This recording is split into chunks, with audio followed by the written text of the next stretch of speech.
Good morning, everyone, and welcome to the Lyceum and to our first iForum of 2026, the State of Housing in Connecticut. My name is Chelsea Ross, and I serve as the Executive Director of the Partnership for Strong Communities, and I'm so happy to see so many of you here with us this morning. I'm so grateful that you chose to spend part of your day with us.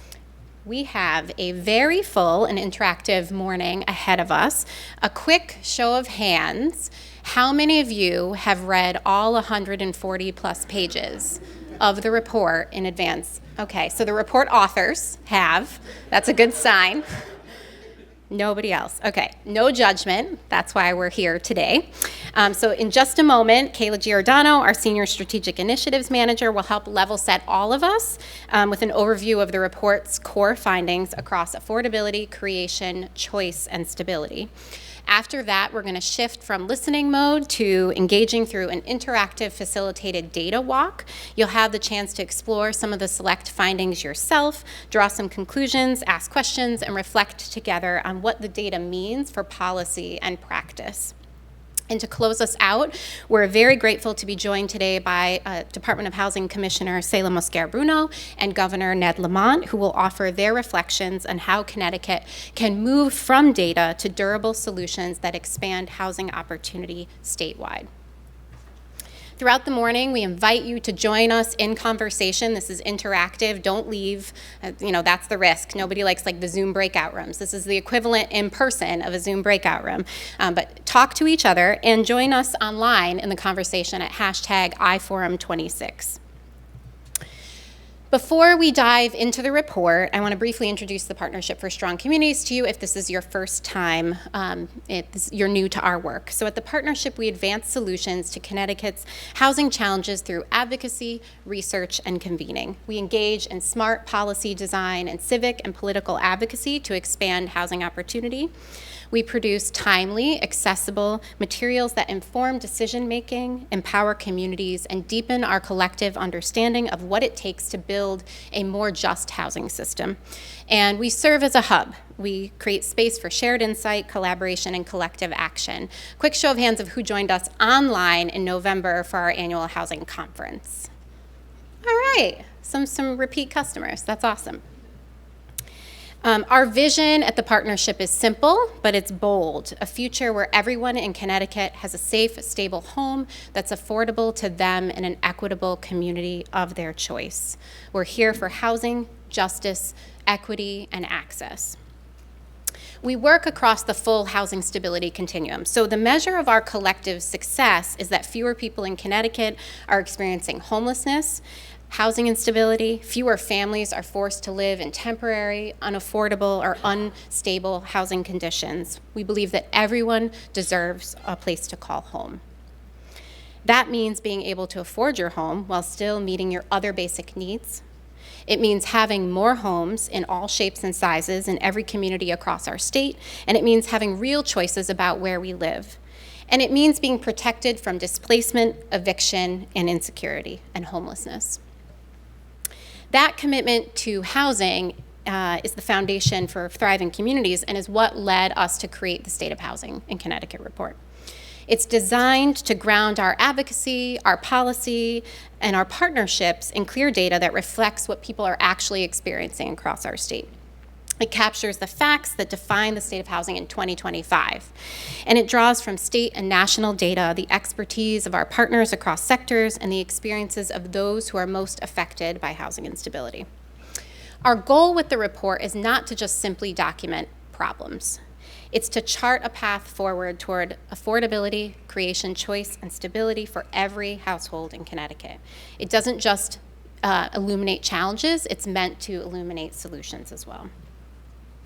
It's organized around the Partnership's 4 priority areas, and we try to use data as storytelling because data is never just a number. It represents people, families, and our communities. It also includes 2 additional sections, emerging topics in housing, which asks us to imagine both old and new ways of thinking, signaling more adaptive, inclusive, and sustainable strategies to close Connecticut's housing gap. And our final section examines how state and federal action, and in some cases inaction, has shaped the housing landscape in 2025. So what does all of this data tell us about housing in Connecticut? You're about to explore that on your own, but I'll give you the really high level cliff notes before Kayla dives in a little bit deeper. So at the most basic level, it tells us that housing costs are out of reach for far too many people across incomes, tenures, and communities. Over half of Connecticut renters are housing cost burden. That means spending more than 30% of their income on their housing costs, and a quarter are extremely housing cost burden, meaning they're spending more than 50% of their income on their housing costs. As rents have risen, so have the wages required to afford a home. Renters now need to earn $26.68 to afford a one-bedroom apartment in Connecticut, and more than $35 an hour to afford the average two-bedroom apartment in Connecticut. And that unaffordability isn't just limited to our renters. A quarter of homeowners are housing cost burden, and 11% are severely cost burden. The median home price in Connecticut, I'm looking at our chaff of folks to fact check me, is $370,000 right now. I just heard Andrew cite that statistic. I'm requiring more than $123,000 annually to purchase a home. The consequences of these high costs extend well beyond our low-income neighbors. When housing costs are high, choice is limited for everyone. And in today's economy, many families are making the choice between daily trade-offs, food, clothing, medical care, just to stay in their homes. This morning, I bundled my kiddos up to get ready for school. And instead of walking to the bus stop, we took the car because it was 2 degrees. So as I waited with my middle schooler for the bus, talking about things that middle schoolers talk about, and hearing about their upcoming day and talking about my day, we also talked about the kiddos who aren't just in their car to wait for the bus, the kiddos who are living in their car in 2-degree weather, the families who are outside right now. And I believe that that's unacceptable for everybody in this room, and that's really the urgency. So we're here to talk about data, but I really want you, as you're exploring these numbers, to remember that there are people behind every single one of these numbers. And the urgency of this moment is exacerbated even more by what's happening at the federal level, where policies are pulling back critical supports for our lowest income neighbors, making it more important than ever that Connecticut centers affordability and housing stability for those who have the incomes and they're least able to absorb the increasing costs. This data reinforces the importance of policies like just cause eviction protections to prevent people from unjust evictions and displacement. They underscore the need for expanded state rental assistance to close the gap between what people can afford and the cost of a home right now. They underscore the importance of targeted investments to build and preserve more affordable homes, and land use reforms that ensure that opportunity isn't limited by your zip code.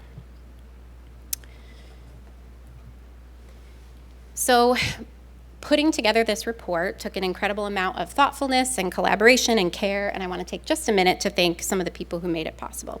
So first, a special thank you, and they're all going to hide. That's the tricky part, and I didn't find everybody beforehand. Oh, I see him. First, a special thank you to Dr. Samila Adelaide, who's right here in the back, who served as project lead and helped guide this work from concept to completion and authored many sections of the report. I also want to recognize one of our core authors who is home with her 6 kids, Alicia Gardner, along with contributors Sean Gio, Amy Peltier, and Danielle Hubley, whose expertise strengthened every section of this report. A big thank you to Michelle Montano, who worked closely with our designer to bring the report to life visually and helped to pull together all of the moving parts for today's iForum.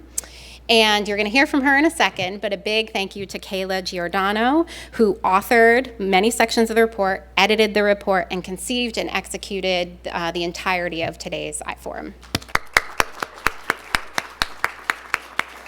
And thank you to the many partners who we consulted with, advised us, shared data, and more. We're also joined by a couple of those partners who will help bring this report to life through the data walk in just a minute. We'll introduce them shortly, but I want to thank them for sharing their time and their expertise with us. A special thank you on the first slide. You saw Bank of America. They're not here with us today, but thank you to Bank of America, to Joe Giannini, Jill Hitensky, for supporting the partnership, for supporting the iForum series, and most importantly, the vision of housing for everyone. And finally, thank you for being here, because it is a cold January day. It's busy. Some of you walked from the extra parking. We truly appreciate your commitment to learning, to engaging with the data, and to helping shape better housing policy in Connecticut. And with that, I'm super excited to turn it over to Kayla, who will talk us through the report's findings and help ground us in what the data is telling us about the state of housing in Connecticut.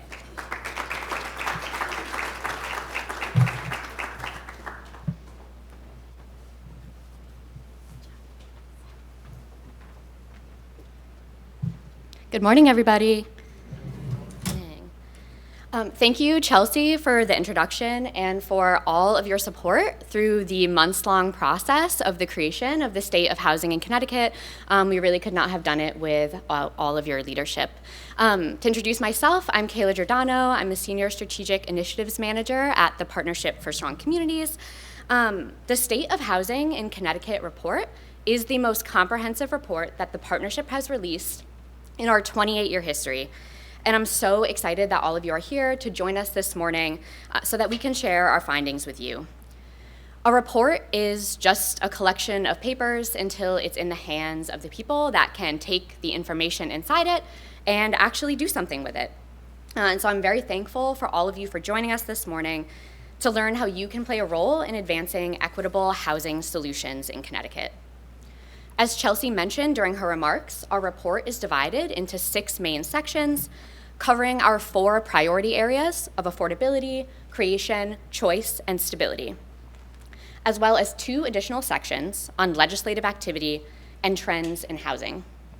Today, I will be sharing findings with you from our 4 main sections, but I really encourage you to take the time to explore the entire report, which you can now find live on our website at pschousing.org.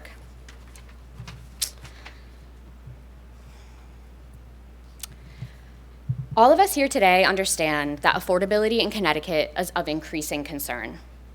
The consequences of an unaffordable housing market are clear, not just in the data, but in the lived experiences of our friends, family, colleagues, and neighbors.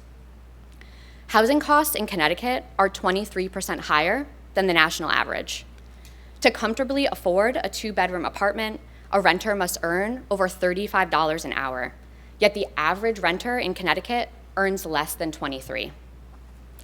During the onset of the COVID-19 pandemic, rents increased at a drastic pace as demand skyrocketed. The result saw some markets see year-over-year rent increases of over 10%. And while these increases have begun to moderate, overall rents remain elevated across much of the state, offering little relief to cost-burdened households. Rising gaps between household income and housing costs has increased the already dire need for rental assistance in our state. The federal Housing Choice Voucher Program serves just 1 in 4 eligible recipients. And while it works to fill the gap, Connecticut's state-funded rental assistance program serves only 6,400 households out of the over 175,000 households in our state whose incomes qualify them for the program. Many of the solutions we have to our housing crisis take time to accomplish and to implement, but increasing our financial investment in the rental assistance program is one of the few solutions we have that will provide immediate relief to families. For home buyers, the market remains prohibitively expensive. The purchase of a median-priced home in our state requires a household income of over 6 figures. Using price-to-income ratio as a metric, there are just 3 municipalities in Connecticut where the median income of a resident can purchase a home without overextending their wallet or being supported by significant down payment assistance. Current homeowners face challenges as well in the face of high interest rates that have resulted in large monthly payments, and in the rising costs of taxes, utilities, and insurance. These conditions make it clear that Connecticut must continue to invest in affordability measures to lower cost burden and keep our neighbors stably housed. There is no silver bullet that will create a world where everyone has a home, but building more housing is one of the most powerful levers we have to move towards one. Estimates of our state housing shortage range from 95,000 to over 300,000 homes. But no matter the number, decades of falling home construction has resulted in a market without adequate housing to serve all of us. Our analysis suggests that Connecticut would need to add 4 times as many homes to keep pace with our population growth, and 6 times as many homes to keep pace with our current rate of job growth. Despite this need, in 2024, Connecticut had the 4th lowest building rate of any state in the nation, creating just 3.8 new homes for every 1,000 existing ones. While a lack of homes affects everyone, our shortage is felt most acutely by those of lower incomes. There are only 33 homes affordable and available for every 100 extremely low-income households. Many of these homes are ones created to be affordable through subsidy and deed restriction, but those set-asides do not exist in perpetuity. There are over 4,500 deed-restricted homes in Connecticut set to lose their affordability restrictions over the next 5 years, and many more at risk of becoming uninhabitable due to aging. We must prioritize the creation of new units while preserving currently affordable ones through financial investment. This is even more important for homes located in areas with very little affordable housing.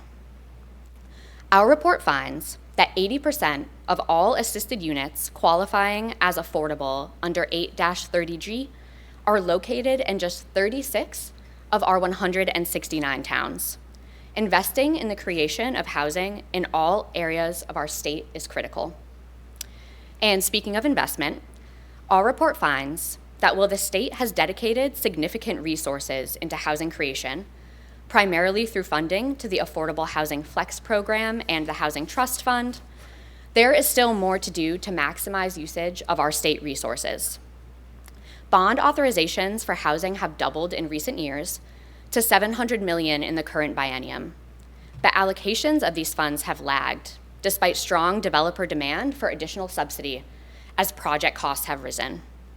Over the past 6 years, the unspent balance of state housing funds reached a high of over $370 million.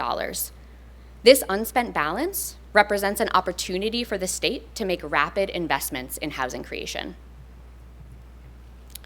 To that end, the partnership believes that where we create housing matters. While affordability, safety, and stability provide the foundation of an equitable housing ecosystem, choice represents the next dimension of a just one. The location of our homes plays a critical role in shaping opportunity. Research on this subject shows that socioeconomic outcomes for children are strongly tied to the zip code where they grow up. Despite this, Connecticut's history of residential segregation and prioritization of single-family zoning has created a market where choice is limited, especially for low-income households. Single-family homes make up 65% of our housing stock, and rental homes that do exist are primarily concentrated in urban areas, restricting residential mobility. Over 90% of Connecticut's land is zoned as of right for single-family home development, compared to just 2.2% of land zoned to allow for more than 4 homes on a single lot. This lack of diversity in our housing stock has resulted in the creation of rental deserts, places where less than 20% of homes are available for rent. 41% of all census tracts in the state can be considered rental deserts, and a further 20% considered extreme rental deserts, where less than 10% of housing is renter-occupied or available for rent. This lack of available rental opportunities prevents people from accessing the communities where they want to live, reducing economic and social prosperity for both the individual and the larger community. But not all is gloom. Connecticut has made significant progress in recent years in expanding our housing stock to include larger developments with more homes. An analysis of building permits shows that in 2024, 64% of all new permits for new construction went to developments with more than 5 units, compared to just 29% in 2010 and just 10% in the year 2000. In the 2025 legislative session, lawmakers spent a significant portion of time discussing opportunities for expanding housing choice, and House Bill 8002 includes several provisions that may help to diversify the types and locations of our housing in our state, including the implementation of Work, Live, Ride, which incentivizes the creation of housing near transit. Affordability, creation, and choice all help to build a foundation for better housing stability in Connecticut. Stable housing is closely linked to health, economic security and mobility, educational attainment, and child development. Despite being tied to such important outcomes, instability is unfortunately on the rise in our state, especially for our lowest income neighbors. The 2025 point-in-time count shows a year-over-year increase in homelessness of 9.5%, and a 43% rise since 2021, when homelessness reached its lowest point in a decade. 35% of all calls to United Way's 211 hotline were related to housing or shelter needs. Data from the Census Bureau's Household Pulse Survey shows that over 38% of renters are behind on rent and at risk of eviction in the next 2 months. 18% of homeowners felt that they were similarly at risk of losing their homes after falling behind on payments. Despite this, Connecticut has made progress in creating policies that work towards moving households along the stability continuum. Our Right to Counsel program has served over 6,000 tenants, in many cases preventing involuntary displacement. The passage of House Bill 8002 lowered the population threshold required for a town to create a fair rent commission from 25,000 to 15,000. This change requires 24 new towns to create commissions that will help prevent harsh rental increases and retaliatory evictions. While this progress is important, this lowered threshold still leaves 40,000 families in Connecticut unrepresented by a fair rent commission. Prioritizing policy solutions that will build stability for Connecticut residents must be at the forefront of our policy discussions. So this has been just a small sampling of the findings from our State of Housing in Connecticut report. You can find the full report hosted on our website or at the QR code on the screen. I invite you to scan that because on the report's homepage, you will also find a link where you can submit questions and feedback for the report. This is very helpful for us because the State of Housing in Connecticut will be an annual report, and pretty soon we're going to be getting started on the 2026 version. So your comments and feedback will be really helpful for us as we begin to iterate on this annual report. So those are the findings. Thank you very much.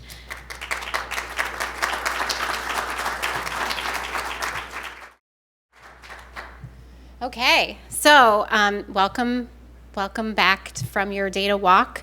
And I was so excited to hear all of the reflections when I was over at the creation section. And I hope many of you did really scan that QR code because there were lots of questions and reflections that I jotted down quickly, but really, really appreciated everyone's feedback and your time and your willingness to engage with each other instead of just listening. So I really appreciate your bravery. And we've spent a lot of time asking ourselves questions today and surfacing patterns and reflecting on what these findings mean for our communities across Connecticut. But what's been clear to us always at the partnership and hopefully to you is that this data doesn't exist in the abstract. It reflects the real pressures that are facing communities and families, and it points to the importance of thoughtful, coordinated public leadership to turn insight into impact. And so we're so grateful to be joined by a couple of our leaders in advancing housing. First, I get the opportunity to introduce Commissioner Seila Mosquera-Bruno. As Commissioner of the Department of Housing, she has led the state through a period of both urgency and opportunity, overseeing significant investments in affordable housing, strengthening tools to preserve existing homes, and advancing policies that prioritize our most vulnerable neighbors. Commissioner Mosquera-Bruno brings deep understanding of how policy, data, and implementation come together and how essential it is to ground that work in the experiences of real communities and people. So, Commissioner, I'm getting you just as you're getting to your seat, but thank you so much for being with us today. Please join me in welcoming Commissioner Mosquera-Bruno.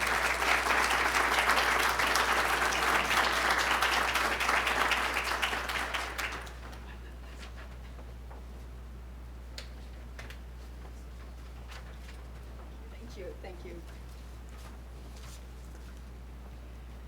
Good morning, everyone. Thank you, Chelsea, and the Partnership for a Strong Community for having me here today. Today's Day of Housing in Connecticut 2025 report provides clear, data-driven picture of the challenges our state faces when it comes to housing. Its findings directly reinforce the priorities of the Connecticut Department of Housing's 5-year consolidated plan for housing and community development. Both the report and the department's plan point to the same needs. Too many people and families are paying more than 50% of their income in housing. The supply of affordable housing has not kept pace with demand, and limited housing options continue to restrict opportunity for many communities across the state. These challenges affect families, seniors, young adults, and working households alike. That is why the Department of Housing is focused on expanding the affordable housing supply, preserving existing homes, and supporting our most vulnerable residents. Housing stability is not just about shelter. It is the foundation of economic growth, workforce stability, and strong communities. When people have stable housing, they can work, learn, and contribute fully to their communities. Together with the Department of Housing's 5-year consolidated plan, this report charts a clear path to expand affordable, stable, and inclusive housing for all Connecticut residents. Thank you, Chelsea, and the partnership for all your work and active role in housing policy and advocacy through Connecticut. So now, it is my privilege to introduce my boss, Governor Ned Lamont, who understands that housing is central to Connecticut's future.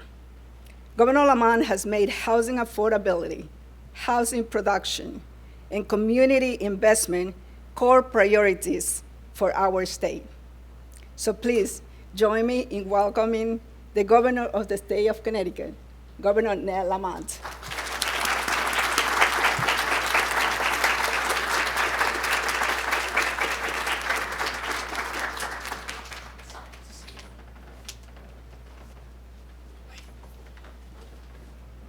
I don't know, why am I way up here?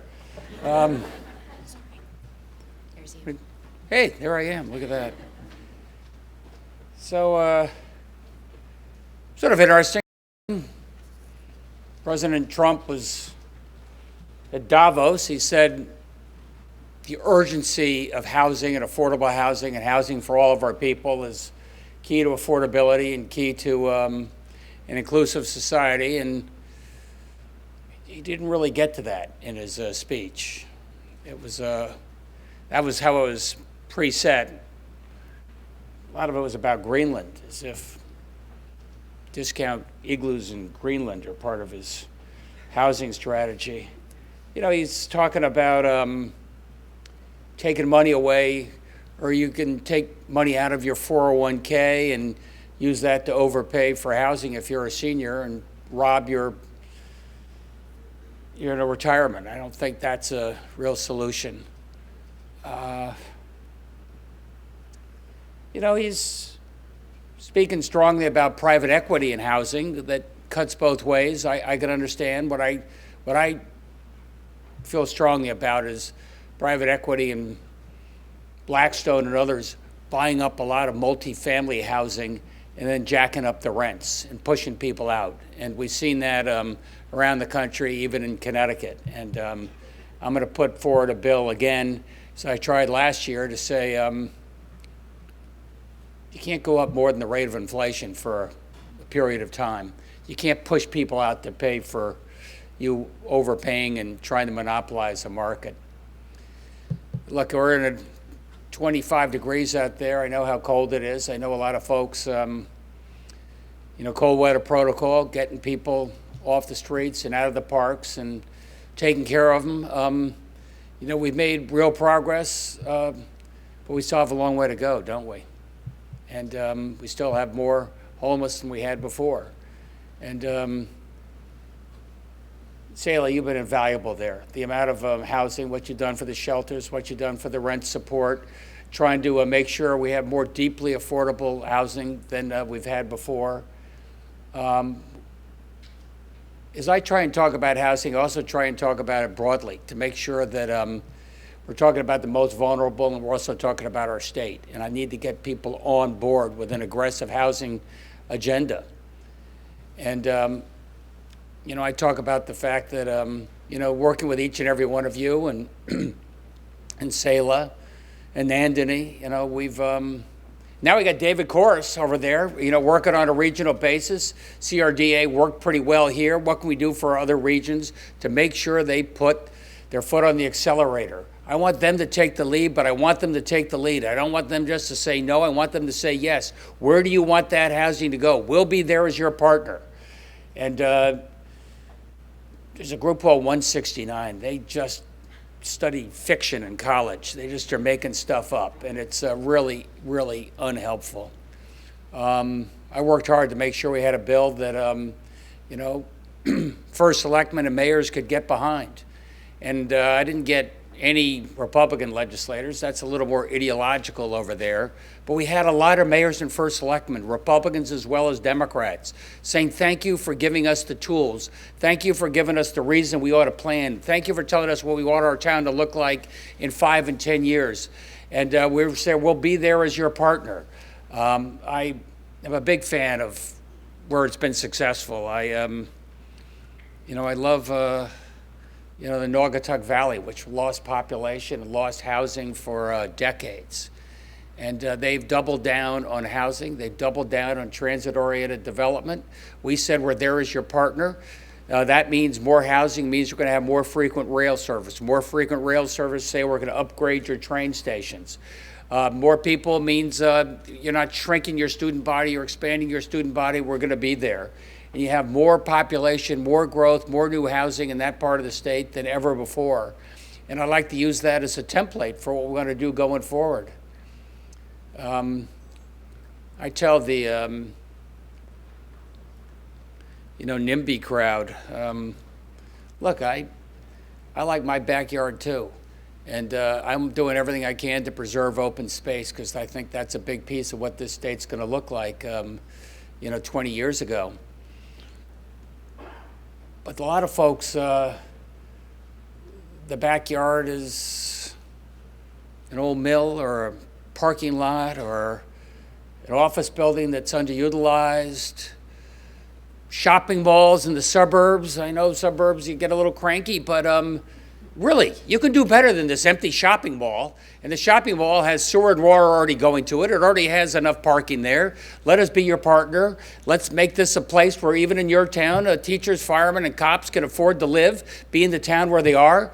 I come from a part of the state where the, teachers and the police have to drive half an hour to get to town. I like police being from the community they're in. I think it's a lot easier for teachers if they can be close to the community. Want teachers to be able to do a little more after-school activities. Make it easier for teachers to be in the community where they're teaching. And I also say to the suburbs, since that's where I get some of the most pushback, you don't like traffic, let's let people get out of their cars. I like transit-oriented development. If you're not in the town you love, at least be in a town next to a train station where you can take the train there. And even better, if it's a walkable town, make sure you can walk to the school you love. That's what I think is part of our story.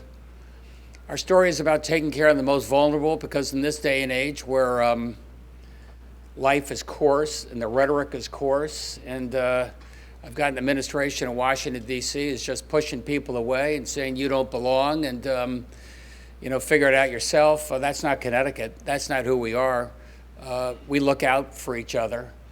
I think, then I also tell people, don't you want this to be a place where your kids can live too? Don't you want this to be a place where maybe they can live in the town where they grew up? They can't afford it right now in many cases. And that's another reason I want housing in these towns and cities and rural areas that are shrinking, and get back a little bit of life and energy to what we're trying to do there. If you want to get some allies, you may not necessarily think of allies, reach out to the business community. Every single business guy I talk to says the same thing: workforce and housing. They say if this is not a town or a region that young people can afford to live, if that's not where the next generation of workforce can be, I'm not going to be in this state, or I'm not going to grow in this state, I'm not going to expand in the state. So it's really about economic growth as well, and what that means. It's a way to continue to broaden the constituency of people who know what the partnership is, how important it is to make sure they stand behind us. And what we're trying to do. You talk about affordability. Everybody talks about affordability. They all discovered it a week ago Thursday. Well, you can't have a zero agenda for housing and talk about affordability with a straight face. I'm a big believer in, subsidizing those that need the most help, especially for the deeply affordable and the supportive housing and all the folks that are getting left behind. I'm also a believer in supply and demand. Make it easier to build, faster to build, less expensive to build. Build where people want you. Take that old mall and turn it into something special. That's how you broaden the constituency. That's how you talk about affordability. And by the way, stop putting tariffs on timber and things. That'd make it a little easier for us to build as well. People talk about affordability and property tax. You want to know how you can bring down property tax? Take that empty mill and turn it into 15 units of housing. Make it productive again. Make it a place where people want to be. Not only are they there helping out in terms of your grand list and expanding, maybe you'll get a little restaurant or a cafe down the street. We had more new business startups. That's how you expand the tax base. And that's how you bring our towns back to life. You make them more energetic. I was about to say make them younger, but a lot of guys my age were also looking to downsize a little bit. And there's not all that many places to downsize. We want to stay in this state. We don't want to go to Florida. Florida, a great place to visit. Wouldn't want to live there. And we're doing our part. We've eliminated the income tax for pensions and 401ks and Social Security for most of our seniors. But as you know, housing is so key to that, and property tax. That's what we're all trying to do. This is why, I'm incredibly supportive of everything you're trying to do. That's why Selah, Dave, and Nandity, we're trying to work with you to grow and expand. I know we went back and forth on the housing bill. Some of you are a little disappointed in me, but I think we ended up in a good place. I hope you do too. I ended up a place where I got a first selectman, I've got mayors, I've got people saying, all right, you're giving us the tools, no more excuse, we're going to do this. And by the way, you got to come up with a plan. That's your job. Frankly, I don't think you need me to tell you that's your job. That's supposed to be your job as a mayor or first selectman or a governor.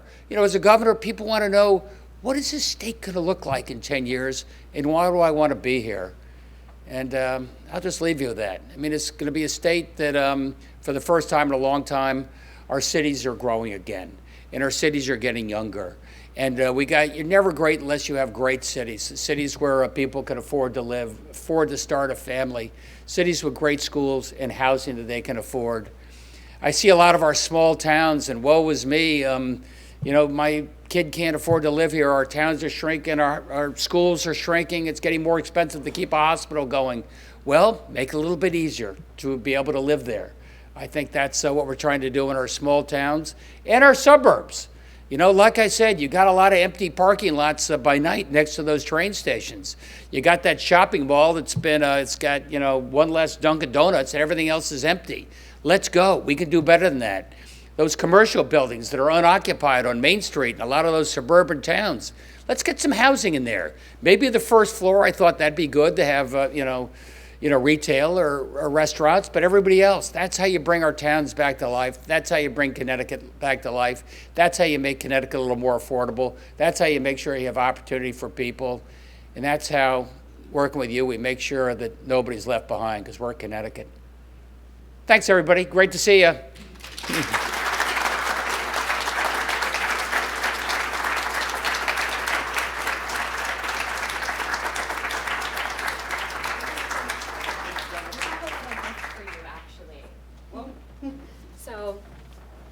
All right, thank you, Governor. And we have a little parting gift. We know that you are here for housing. Here for housing. Thank you so much for being here. Another round of applause for the Governor. Guys. Thank you. Thank you. All right. Well, that brings us pretty much to the end of our time together. I really appreciate each and every one of you taking the time out of your day to celebrate the release of this report with us. I also want to give a big hand to all of our data guides. Thank you so much. I was talking to someone in the back and saying that writing this report, you can get a little doom and gloom. Okay. It can be a little doom and gloom seeing all of the stats about how many folks are cost burdened and how many people are struggling, but I always feel really invigorated being in this space and engaging with everyone and hearing all of the amazing solutions that you all have. Before you go, please take a moment to tell us how we did by scanning the QR code on the screen. This survey is also an opportunity for you to let us know topics that you want us to cover at future iForums, future webinars, future events with the partnership. It helps us plan the best that we can. If you don't get to grab it now, there's another version of this QR code right by the elevator before you leave. I would also love to see all of you again soon. You can join us on Wednesday, February 11th from 12 to 1 p.m. for our legislative session and budget briefing. Details for that can be found on our website. And please save the date for the Connecticut Affordable Housing Conference to be held later this year on November 16th and 17th. 2 days of virtual sessions, completely free across housing topics, and we would love to see you there. Thank you, everyone. Have a good rest of your day. Stay warm.